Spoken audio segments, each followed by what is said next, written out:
Alright guys, a quick one. Here, I'll detail how to make a video call on Discord. So if you have a Discord account and you have your friends and family join Discord, but now you want to make a video call on your Discord account instead of using WhatsApp or Telegram, then here's a video for you. So if you love this, you found this often informative, please don't forget to like and then subscribe. Now to make a video call on Discord, all you just need to do is go ahead and open the Discord app on your phone. This could be Android and could be on iPhone. Once open the Discord, click on message icon here to see all your friends on the Discord, and once you've access to all your friends, locate and click on the friends you want to make a video call with. Then here, to make the video call, click on the video icon at the top right.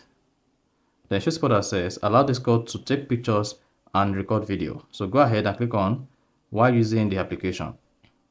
Then that's going to allow the Discord app to take picture and then record video. Then you should see Discord putting the video call through to the person. And once the person picks, the person is going to appear here, and you can now continue to make your video call on Discord. So that is basically how to make a video call on Discord. So if you found this often informative, please don't forget to like and then subscribe.